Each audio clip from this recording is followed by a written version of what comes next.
ओम श्री योग वासिष्ठ महारामायण उत्पत्ति प्रकरण 6वां सर्ग। इस सर्ग का विषय है कि ज्ञान से आत्मा की प्राप्ति होती है, कर्मों से नहीं होती। अतएव ज्ञान प्राप्ति के उपायों में प्रयत्न और क्रम का वर्णन। वशिष्ठ कहते हैं कि वत्स, देवों के देव इस परब्रह्म परमात्मा की प्राप्ति ज्ञान से ही हो सकती है। कर्म अनुष्ठान से उत्पन्न क्लेशों से इसकी प्राप्ति कदापि नहीं होती। हृदय ज्ञानात् न मुक्ति, बिना उस तत्व को जाने मुक्ति प्राप्त नहीं होती। ऐसा क्यों है? क्योंकि वह तत्व जो है वह नित्य प्राप्त है। जब कोई वस्तु नित्य प्राप्त होती है तो उसकी प्राप्ति के लिए कर्म करने की जरूरत नहीं होती, या कर्म के द्वारा वह प्राप्त नहीं होता, क्योंकि प्राप्त पहले से ही। कहाँ से प्राप्त होगा?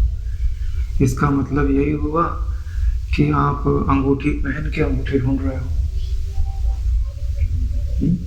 चश्मा सिर के ऊपर चढ़ा लिया है और चश्मा जो है पूरे घर में ढूंढ रहा है, तो कैसे प्राप्त होगा? ज्ञान किसको कहते हैं? जो उपलब्ध है उसको उपलब्ध बता दे। कर्म किसके लिए किया जाता है? कि जो वस्तु यहाँ नहीं है, अभी नहीं है, उसको कहीं से लावेंगे, बनावेंगे, या है तो उसमें कुछ परिवर्तन करेंगे।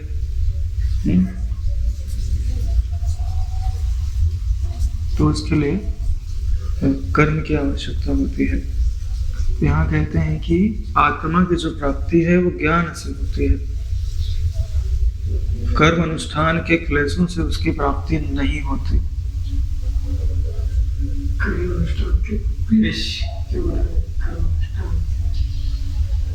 कर्म अनुष्ठान से उत्पन्न क्लेश, कर्म का अनुष्ठान करोगे तो क्लेश नहीं होगा। सबसे बड़ा क्लेश क्या है? देह से तादात्म्य। कर्म अनुष्ठान करने के लिए आपको देह से तादात्म्य करना पड़ेगा। अगर देह से तादात्म्य नहीं है तो कितने ही अनुष्ठान करो तुमको कभी क्लेश नहीं होगा। देह से जुड़ाव ही तो दुख है। इसलिए कहते हैं कि कर्म अनुष्ठान से उत्पन्न क्लेशों से इसकी प्राप्ति नहीं होती। लेकिन जब तक अंतःकरण शुद्ध है, शुद्ध भी बिना कर्मों के अनुष्ठान से शुद्ध भी नहीं होता। यह भी बात सत्य है। जो शास्त्रविद कर्म है वो तो आपको करने ही करने हैं, लेकिन आपको यह समझना है कि भाई प्रकाश हृदय में तो तत्व ज्ञान से ही होगा, कर्म से नहीं होगा। अगर यह समझ लें तो कोई भी प्रमादी ना होवे, आलसी ना होवे, है ना। जो गुरु जी का ज्ञान है उसको पहचाने में कोई आलस्य नहीं करेगा। देव के भरोसे नहीं रहेगा कि कोई देव कर देवेगा, वह अपने पुरुषार्थ पर बल देगा। कहीं कहीं तो ऐसा आता है कि आत्मा की जो प्राप्ति है वो वर और श्राप से भी नहीं होती।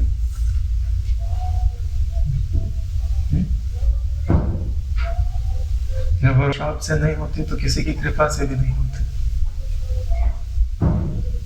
और बिना उनकी कृपा के होती भी नहीं। दोनों बातें सत्य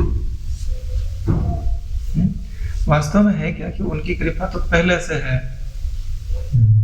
जब हम ये देखते हैं कि सूरज कभी निकलेगा, जो हमने बोया है, अरे सूरज है, हम भले बादल हो, वो है। ऐसे गुरु की कृपा, गुरु की सम्मति अपने शिष्य के प्रति सदैव रहती है। ऐसा नहीं है कि किसी विशेष काल में तुम्हारा कल्याण चाहते हैं, वो सदैव तुम्हारा कल्याण चाहते हैं, सदैव तुम्हारी उन्नति चाहते हैं। ब्रह्म की प्राप्ति में ज्ञान रूपी अनुष्ठान का ही उपयोग होता है। तुमको अनुष्ठान करना किसका करो? तो ज्ञान का। या यूं कहूं कि जो भी अनुष्ठान करते हो ज्ञान सम्मत करो। ज्ञान के अनुष्ठान का यही अर्थ होता है कि जो भी आप कर रहे हो वो समझ के करो, ना समझी में कुछ मत करो। जब कर रहे हो तो समझ के करो, ध्यान कर रहे हो समझ के करो, तब कर रहे हो तो भी समझ के करो। तब कोई बुरी चीज थोड़ी ना। हाँ, लेकिन तब से तुम चाहोगे कि मैं ब्रह्म को खरीद लूं, तो वह होने से रहा। ज्ञान से अतिरिक्त कर्म आदि का कोई उपयोग नहीं है स्वरूप की प्राप्ति में। ज्ञान ही उपयोगी है। ये जो बात कही जा रही है वो अंतिम पायदान की बात है। हाँ, जब अंतिम पायदान तुमको चढ़ना है तो वहाँ ज्ञान ही काम आता है, कर्म काम नहीं आता। क्यों? कर्म का उपयोग कितना है? बोले वापस लौटने भर का है। जैसे कोई वन में चला गया हो, घर में उसको लौटना है, तो कर्म का उपयोग कितना है कि वन से घर लौट आए। अब घर में आ गया, उसकी स्मृति भूल गई है, वो घर में ही है, और बोले मुझे घर ले जाओ, तो फिर उसका नशा उतारना पड़ेगा ना, उसको कहीं ले थोड़ी ना जाना पड़ेगा। तो तुम जो विषयों में भटक गए हो, वहां से वापस आने भर का ही कर्म का उपयोग है। या सरल शब्द में कहूँ तो आपकी वृत्ति को अंतर्मुख करने तक ही कर्म का उपयोग है। जब वृत्ति अंतर्मुख हो गई तो फिर पहचान लो कि वृत्ति का प्रकाशक क्या है, वृत्ति का अधिष्ठान क्या है। उससे अपनी एकता का अनुभव कर लो, हो गया काम, झंझट खत्म हो गई। मरुस्थल में मरीचिका में जल भ्रम की निवृत्ति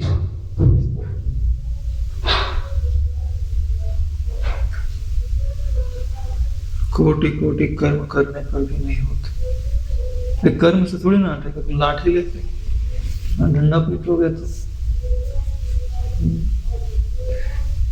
क्योंकि डंडा तुम बाहर मार रहे हो और भ्रांति तुम्हारे मन में है। बाहर होती तो कुछ प्रभाव पड़ जाता ना तुम्हारा। एकमात्र ज्ञान ही उसकी निवृत्ति में कारण देखा गया है, और कोई कारण नहीं। समझदारी ही कारण। और वो कौन सा ज्ञान है? हाँ, अपने स्वरूप का जो ज्ञान है वही ज्ञान है। वशिष्ठ जी का कहना है कि वह जो परमात्मा है वह दूर भी नहीं है और नजदीक भी नहीं है। जब ऐसी बातें कही जाती हैं तो आदमी थोड़ा कंफ्यूज हो जाता है। बोले दूर भी नहीं है, नजदीक भी नहीं है, तो कहाँ है? यह बात समझने की है कि दूर और नजदीक वृत्तिमान है, और जो वृत्तिमान नहीं है वृत्ति का प्रकाशक। जो देश की सीमा में खड़ा ही नहीं है तो कैसे पास कहोगे, कैसे दूर कहोगे?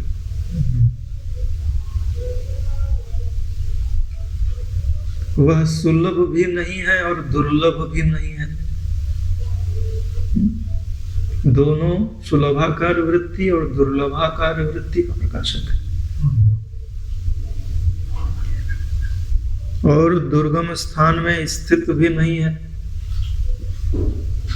किंतु विस्मृत सुवर्ण हार की नाई ज्ञान रूप कौशल से अपने ही शरीर से प्राप्त होता है या अपने ही शरीर में प्राप्त होता है। चाहे आपसे कहे दो, चाहे आप नहीं कहे दो। अंतर्मुख होता है तो लगता है कि अपने शरीर में ही प्राप्त हो रहा है। तो यहाँ शरीर का अर्थ स्थूल नहीं होता। शरीर का अर्थ जो आपका ब्रह्माकार वृत्ति है वही आपका उस समय शरीर होता है। उसी में तो रहते हो। वैसे तो वृत्ति ही आपका स्वरूप और शरीर है। जिस समय आपकी जैसी वृत्ति होती है उस समय आप वैसे ही होते हो। हाँ, कई लोग मनुष्य के शरीर में राक्षस होते हैं, उनकी वृत्ति राक्षसाकार हो गई है। कुछ लोग पामर होते हैं, पामराकार वृत्ति धारण की। कुछ पिशाच होते हैं, पिशाचाकार वृत्ति धारण की। तो दिखाई देने से क्या होता है? जैसी वृत्ति होती है वैसे ही होता है।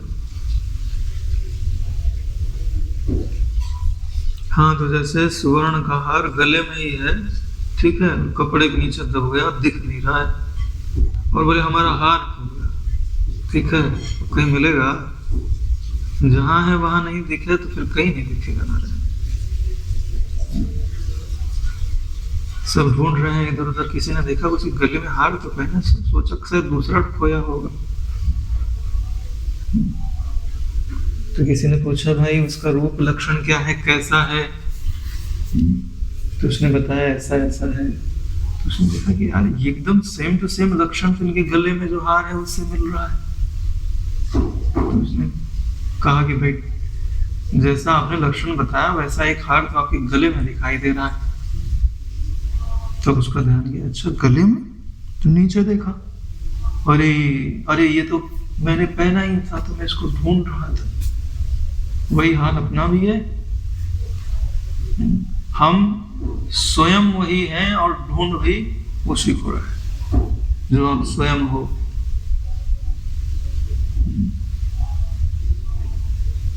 अब दिक्कत क्या है, इस चीज का ज्ञान नहीं है। ज्ञान होने पर बुद्धि उतनी सूक्ष्म नहीं है, सूक्ष्म बुद्धि होने पर भी सावधानी नहीं है। सावधानी हो, सूक्ष्म बुद्धि हो और सतत लगा रहे तो कुछ दिनों का खेल है, उस तत्व में विश्राम मिलने लग जाता। परमात्मा की प्राप्ति में तपस्या, दान, व्रत आदि तनिक भी सहायता नहीं करता। केवल स्वरूप में विश्रांति को छोड़कर उसकी प्राप्ति में और कुछ भी साधन नहीं है। विश्रांति मदद करती है, बाकी तपस्या और दान, व्रत आदि ये सब क्या है? ये सब बाहर है ना। ये तपस्या आप स्थूल शरीर से करते हो, दान स्थूल शरीर से करते हो, व्रत स्थूल शरीर से करते हो। जब स्वरूप की ओर उन्मुख होते हो तो ये सब तो बाहर ही छूट जाता है। विश्राम तो अंतःकरण में मिलता है, अंतर्मुख होने में सहायता करता है, अंतःकरण को शुद्ध करने में भी सहायता करता है। इनकी उपयोगिता है, ऐसा नहीं कि उपयोगिता नहीं है, लेकिन ये प्रकाश उत्पन्न नहीं कर सकते ना। प्रकाश जिसमें है उसी में रहेगा।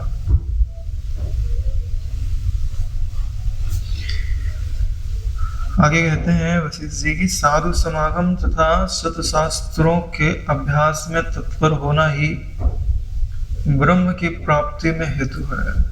दो चीजें, साधु का समागम हो और सत्शास्त्र का अभ्यास हो।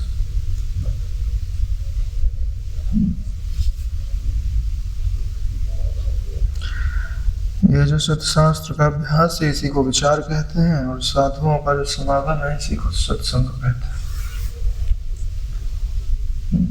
संतोष विचार और सत्संग, विचार मोक्ष के द्वारपाल भी कहे गए। तो वही चीज यहाँ पर भी दोबारा दोहरा रहे हैं कि दो चीज, साधु का समागम हो गए, क्योंकि साधु के समागम से ही आपको आत्म तत्व की प्रेरणा मिलती है। कैसी कोई वस्तु है प्राप्त करने पे सारे दुख मिट जाते सदा के। और सत्शास्त्र का वास्तविक क्या अर्थ होता है, यह भी लगाने की युक्ति साधुओं के समागम से ही प्राप्त होती है। यानी प्रेरणा भी वही है और उचित मार्ग भी उन्हीं से ही प्राप्त होता है। कारण कि अज्ञान जाल का उत्पादक नित्य सिद्ध ब्रह्म जब चरम साक्षात्कार वृत्ति में आरूढ़ होता है, तब वह अज्ञान जाल का नाशक होता है। उससे अतिरिक्त अन्य कुछ भी उसका बाधक नहीं होता।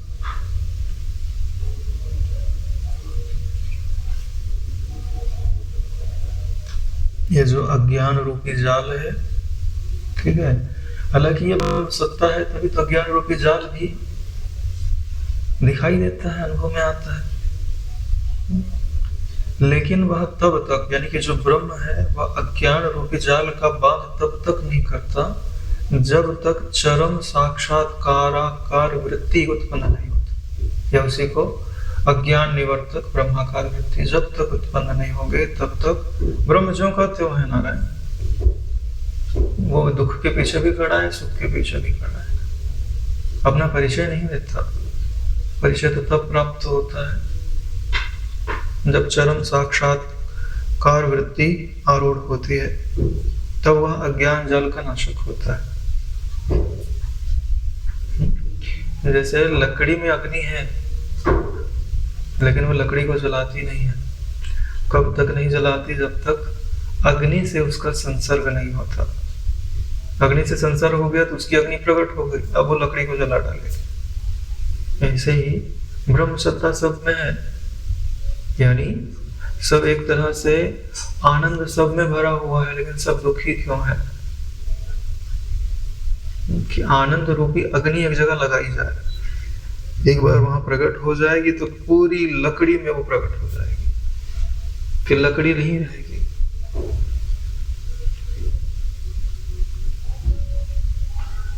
वो कहते हैं कि इसके अतिरिक्त अन्य कुछ भी उसका यानी अज्ञान का बाधक नहीं होता।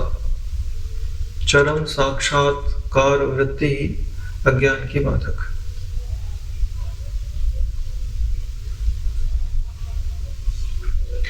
यह परमात्मा सत ही है, केवल इस प्रकार के ज्ञान मात्र से ही जीव को क्लेश नहीं होता और वह जीवन मुक्ति को प्राप्त होता है। जब आप यहाँ समझ लेते हो कि जो परमात्मा है यानी अपने मैं का उच्चतम रूप है, उसी को तो परमात्मा बोलते हैं। परमात्मा, परमात्मा अपने मैं का सर्वोच्च स्वरूप, उसको ही तो परमात्मा कहते हैं। वह सत्य है, सदा है। ये तो आपका अनुभव ही है ना, वही आपका ही तो अनुभव कहता है कि मैं सदा हूं। कब हुआ भाव आपका? ईश्वर को तो जानते नहीं, या किसी को नहीं जानते। अगर जानोगे भी तो तुम्हारी बुद्धि का विषय ही तो होगा। जैसे कोई बोले हम ईश्वर को जानते हैं, ठीक है, तो कह अपने से अलग जानते हो कि अपने से अलग न जानते हो? बोले हमने तो इस पे कभी विचार ही नहीं किया, तो इसका मतलब तुम अपने से अलग जानते हो। जब तुमने विचार नहीं किया तुमसे अलग ही होगा, और जब तुमसे अलग हुआ ना है तो तुम्हारा दृश्य हो जाएगा।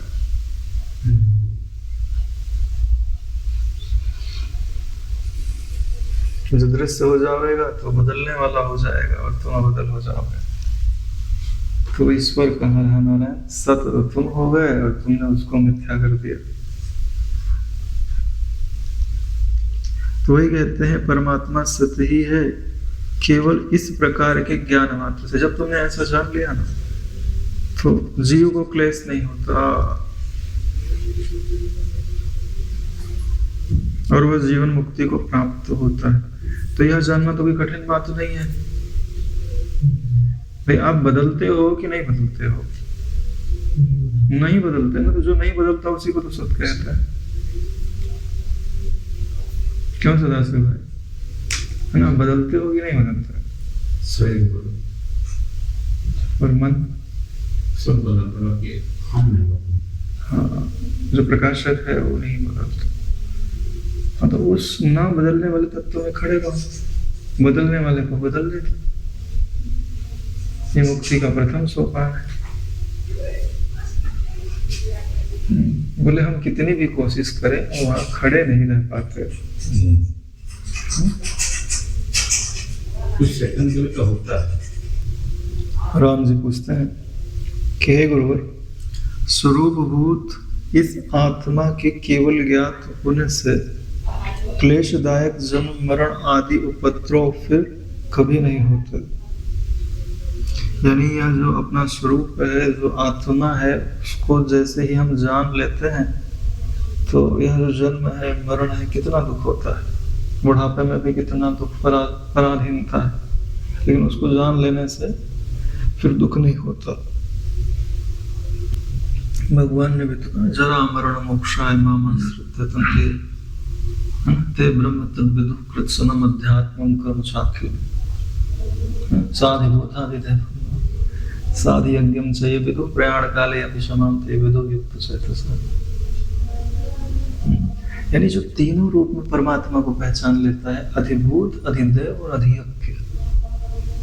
अधिभूत स्थूल शरीर है ना, अधिदेव सूक्ष्म शरीर और अधियज्ञ दोनों का प्रकाशक, जो तीनों को एक ही सत्ता पहचान लेता है ना, फिर उसको जरावस्था में भी दुख नहीं होता, मृत्यु में भी दुख नहीं होता और जन्म तो होता ही नहीं है।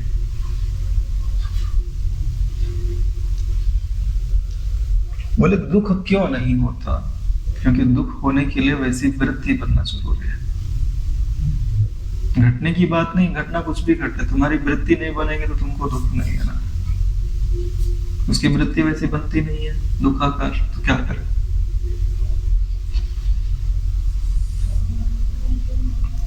यह महान देवाधिदेव की उपाय से अति शीघ्र प्राप्त होता है। वही तो है जिसके पाने से सारे दुख मिट जाते हैं। तो किस उपाय से अति शीघ्र प्राप्त होता है?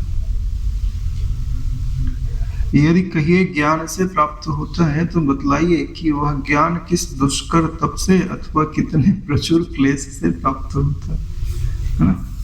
राम जी की भी शरारतें जो है ना कम नहीं है। अभी अभी वशिष्ठ जी ने कहा कि वह किसी क्लेश से प्राप्त नहीं होता, किसी कष्ट से प्राप्त नहीं होता।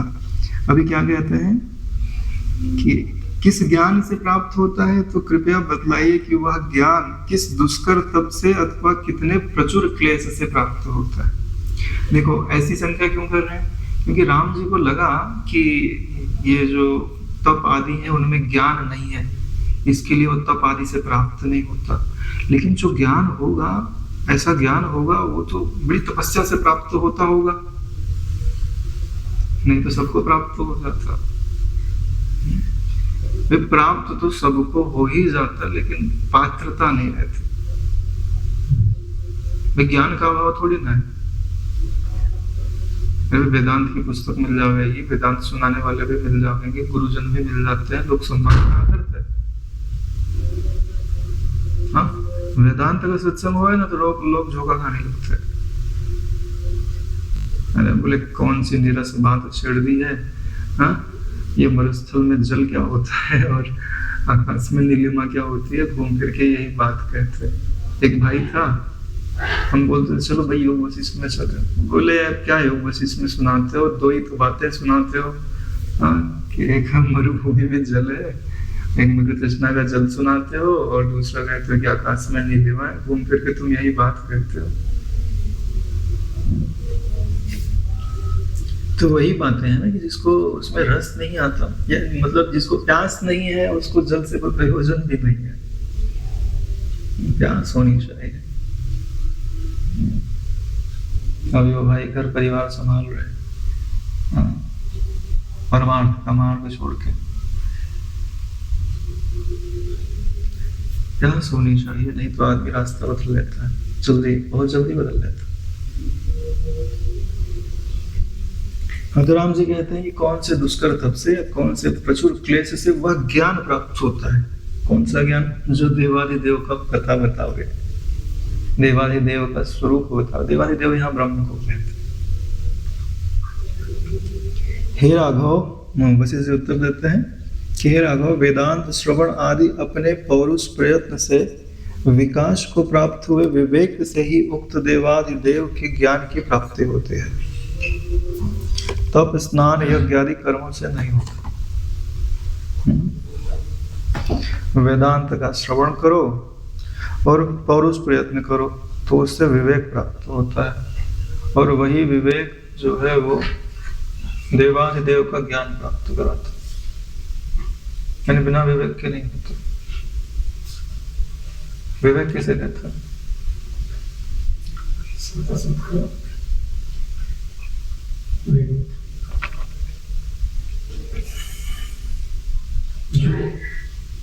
सत और असत दोनों मिले, दोनों का पृथक्करण करना ही विवेक। विवेक जो एक हो गया है, दो मिलके एक हो गए, उनको अलग अलग कर देना, इसको विवेक बोलता है। अब यहाँ वेदांत आदि का श्रवण करोगे तो विवेक जन्म लेता है। विवेक किसका है? आत्मा और अनात्मा का विवेक है। कि किसको हम मैं बोलते हैं, किसको हम यहाँ बोलते हैं। वह विवेक जन्म लेता है तो आपको समझ में आता है कि वह जो परमात्मा है वो मैं के मूल में है, और वह यह जो जगत दिखाई देता है इसके पीछे खड़ा है। जगत बाधित होगा, यानी ये हटेगा तब वो दिखाई देगा।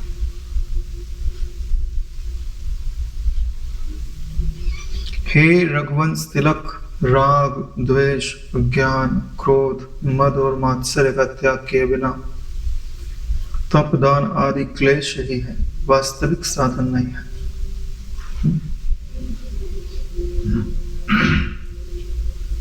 यानी यहाँ पे ये जितने भी दोष गिनाए हैं, चाहे वो राग हो, द्वेष हो, मद हो, मात्सर्य हो, क्रोध हो, अगर आप इनका त्याग नहीं करते तो जितना भी आप तप, दान, तप आदि करते हो वो क्लेश देने वाले हैं।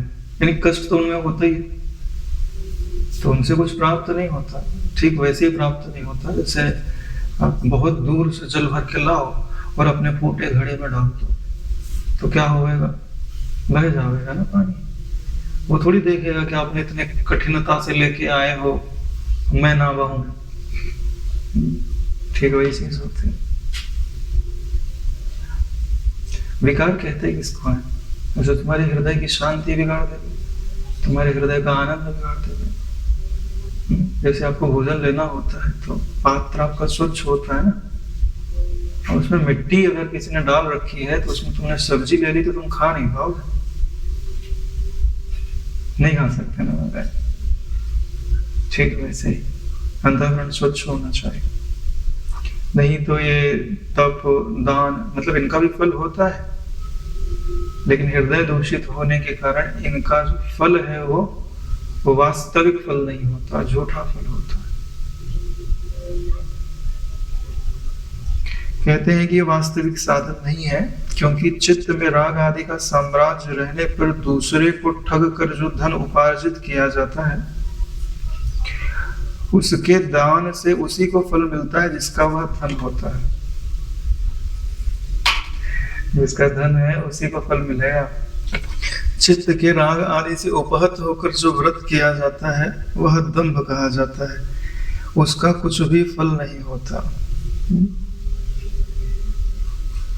चित्त में राग है, फिर आप जो भी व्रत करते हो ना, उस व्रत का फल होता है, ऐसा नहीं कि नहीं होता है, लेकिन नाशवान फल होता है, और उसको दंभ कहा जाता है। दंभ का मतलब होता है दिखावा कहा जाता है। देखो यहाँ बात किसकी की जा रही है? यहाँ बात की जा रही है आत्मोपलब्धि की, और उसके लिए साधन का विवेक किया जा रहा है। धन की प्राप्ति के लिए साधन का विवेक नहीं किया जा रहा है। धन की प्राप्ति हो, तुम में अहंकार हो, चाहे जो, तुम तपस्या करोगे धन मिलेगा। तब जैसे रावण के अंदर इच्छाएं थी, तब किया, उसने पाया फल। उसके लिए राग, द्वेष, मद, मात्सर्य का मिटना जरूरी नहीं, तब होना जरूरी है। लेकिन आत्मोपलब्धि के लिए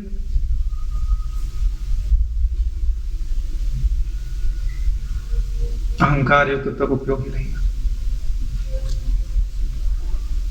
क्योंकि वो तो अहंकार को और बढ़ाते। इसका मैं दृष्टांत पहले ऐसे देता था कि जैसे कोई एरोप्लेन है, ठीक है, वो कहीं उड़ रहा है और वो रास्ता भटक गया, जहाँ जाना था वहां से भटक गया। अब जब अगर रास्ता तुम भटक गए हो तो तुमको अपनी स्पीड स्लो करनी चाहिए। अगर तुम रास्ता भटकने के बाद अपनी स्पीड बढ़ा देते हो तो क्या होगा? अरे भाई, जहां तुम आधे घंटे बाद मरने वाले थे वहां तुम 10 मिनट बाद ही मर जाओगे, गलत टारगेट पे जाके हिट हो जाओगे। वही चीज है कि जब तुम्हारा दृष्टिकोण बदल जाता है तब जरूरी नहीं है, तब नहीं करोगे तभी अच्छा है, क्योंकि अगर तब करोगे तो तुम्हारा पतन बड़ा शीघ्रता से होगा, बल आ जाएगा, और जब बल आता है तो आदमी विवेक काम नहीं करता, फिर वो दूसरे को सताएगा, ना करने योग्य कार्य करेगा और जल्दी ही पतित हो जाएगा, दुरुपयोग करेगा, दुर्बुद्धि। इसे पौरुष प्रयत्न से मुख्य औषधि का उपार्जन करना चाहिए। मुख्य औषधि क्या है? सत शास्त्रों का अभ्यास और सज्जनों की संगत है, जिनसे संसार रूपी व्याधि निवृत्त हो जाती है। इस संसार में संपूर्ण दुखों के विनाश की प्राप्ति में केवल एक पौरुष प्रयत्न ही साधन है, उसको छोड़कर दूसरा कोई उपाय नहीं है। पौरुष प्रयत्न मतलब दो चीज, सज्जनों की संगति और सत शास्त्र का विचार।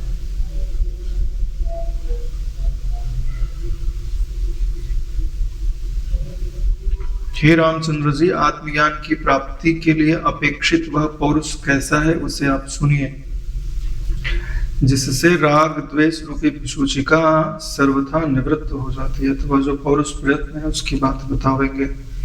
मुमुक्षु पुरुष, जिसमें लोक और शास्त्र से किसी प्रकार का विरोध नहीं है, ऐसे अपने कुल के अनुरूप आजीविका से संतुष्ट होकर भोग वासना का परित्याग करे।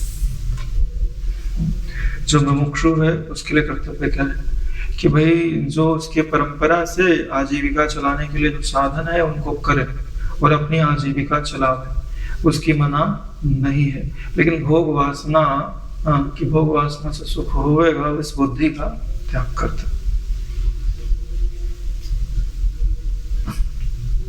अपनी हितकारिणी अनुद्विग्नता द्वारा यथा संभव शक्ति के अनुरूप उद्योग से सर्वप्रथम सज्जन संगति और शुद्ध शास्त्र के अभ्यास की शरण लेनी चाहिए। सर्वप्रथम भी पहले तो सज्जन की संगति करनी पड़ेगी, बाद में तो फिर वृत्ति अंतर्मुख होने लगती है, ब्रह्माकार बनाने में लगना पड़ता है, लेकिन प्रारंभ में तो सज्जनों की संगति करनी पड़ती है। जो पुरुष प्रारब्ध अनुसार जो कुछ पदार्थ मिल गया उसमें संतुष्ट रहता है, शास्त्र एवं शिष्टों द्वारा निंदित की उपेक्षा करता है, यानी जैसे शास्त्रों ने गुरुजनों ने कहा कि ये निकृष्ट चीज है, उसकी उपेक्षा करते नहीं चाहिए मुझे, तथा साधु संगति तथा सत शास्त्रों के अभ्यास में निरत रहता है, वह शीघ्र ही मुक्त हो जाता है। सत शास्त्र के अभ्यास पर बहुत ज्यादा जोर दिया गया है, क्योंकि इनसे ही गुरु जनों से जो सुना है ना वह दृढ़ हो जाता है।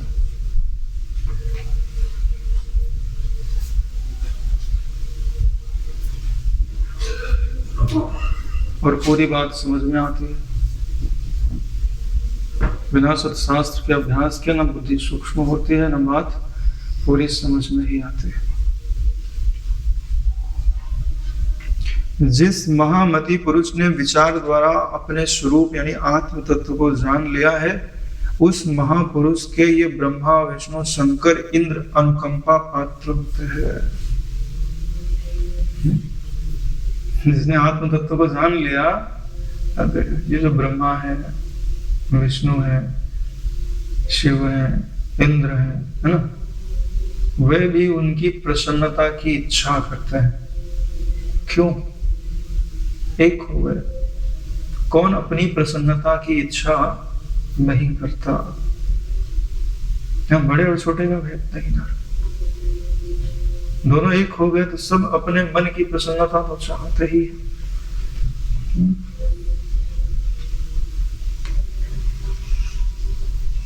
यह आत्मज्ञान जिसको मिला है उसकी महिमा का कथन है।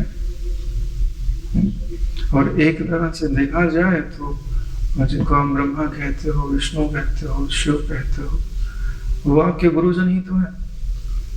उन्हीं के द्वारा तो ब्रह्म विद्या चल के आप तक आई है, तो आपकी वो अनुकंपा नहीं चाहते।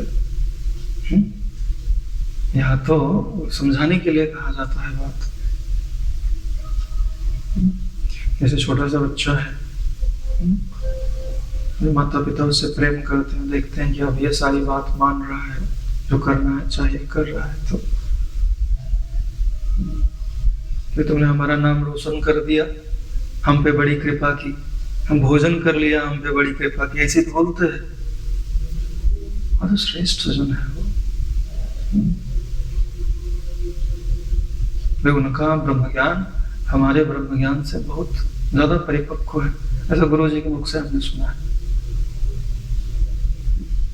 और वैसे भी उसमें ब्रह्मानुभूति में अलगाव तो होता नहीं है। जैसा मिठास मैं खाऊंगा मुझे मीठा लगेगा, आप खाओगे आपको मीठा लगेगा, उसमें कोई अंतर तो होता नहीं है, वहां छोटा बड़ा भी नहीं होता है। इसलिए इस दृष्टि का त्याग कर देना चाहिए कि वो बड़ा हो गया और ये छोटे हो गए, या ये बड़े हैं वो छोटा है, ऐसी मेरी दृष्टि कहती है।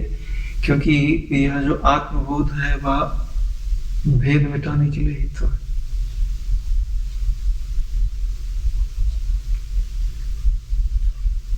श्रुति स्मृति से प्रतिपादित सदाचार में, ये जो श्रुति है स्मृति है, इनमें जिन सदाचार की बात आती है उस सदाचार में परिनिष्ठित सज्जन लोग जो उसमें भली भांति लगे हुए हैं, निष्ठा प्राप्त कर चुके हैं, उसमें जो उन्हें सज्जन लोग कहते हैं, ऐसे सज्जन लोग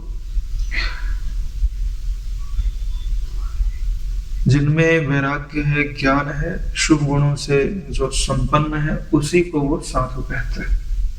साधु समागम की बात आ रही, तो साधु समागम में क्या क्या चीजें होनी चाहिए? ज्ञान होना चाहिए, वैराग्य होना चाहिए, शुभ गुणों से विभूषित होना चाहिए, तो उसे साधु कहा जाता है। यहाँ आचरण की पवित्रता भी देखी जाती है।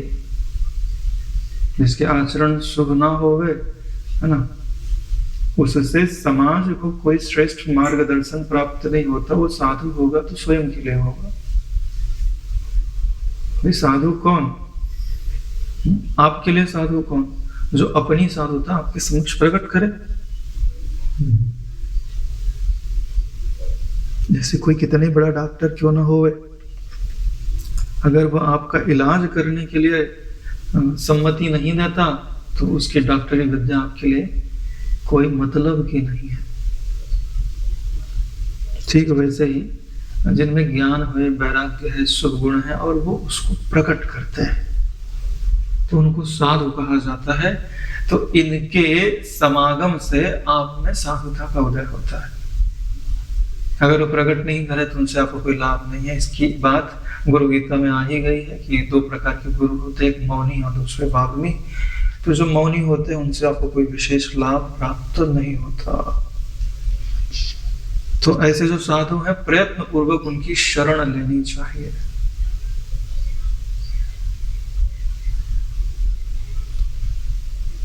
संपूर्ण विद्याओं में अध्यात्म विद्या मुख्य है। अब अध्यात्म विद्या किसे कहते हैं? कि आत्मा का उद्देश्य करके प्रवृत्त जो विद्या है उसी को अध्यात्म विद्या कहते हैं। उद्देश्य क्या है? अपना आत्मा।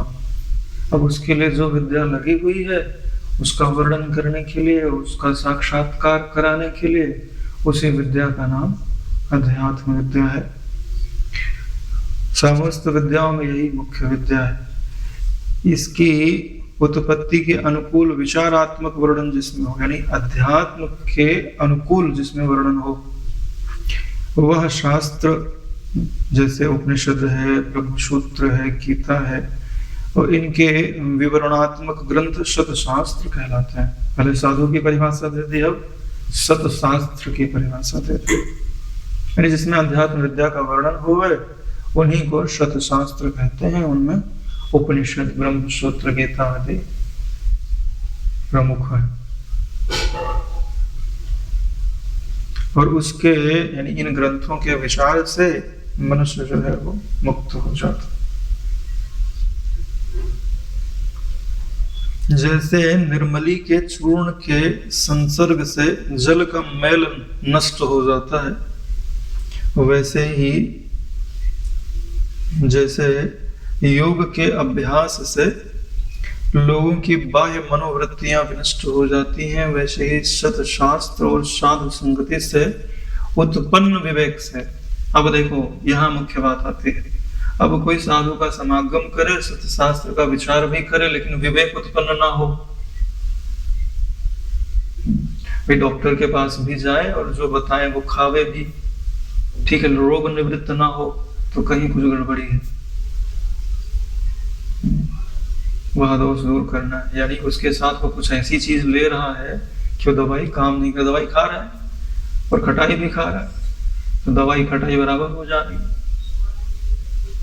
तो इसलिए कहते हैं कि साधुओं की संगति भी कर रहा है और शास्त्र का विचार भी कर रहा है, फिर उसमें विवेक उत्पन्न होना चाहिए। ये मुख्य बात है। विवेक के उत्पन्न होने से विद्या के विरोधी राग द्वेष जितने भी विकार होते हैं, जो आपके अंतःकरण में ब्रह्म वृत्ति को ठहरने नहीं देते, वो सब सहसा नष्ट हो जाता है। सहसा शीघ्र नष्ट हो जाता है। तो दो चीजों पर जोर दिया गया है, साधुओं का समागम और दूसरा जो है सतशास्त्रों का अभ्यास विचार और विवेक की प्राप्ति। और उसी से आत्मबोध प्राप्त होता है। क्लेश कारक जो कर्म अनुष्ठान है, क्लेश देने वाले, उनसे प्राप्त नहीं होता। ज्ञान से आत्मा की प्राप्ति होती है। ये उत्पत्ति प्रकरण का 6वां सर्ग ही पूर्ण होता है। अंशें विश्राम लेते हैं। ओम कायेन वाचा मनसेन्द्रियैर्वा करोमि यद्यत् सकलं परस्मै श्री सद्गुरुवे समर्पयामि। ओम सहनावतु सहनौ भुनक्तु सह वीर्यं करवावहै तेजस्विनावधीतमस्तु मा विद्विषावहै। ओम शांति शांति शांति। श्री सद्गुरुदेव भगवान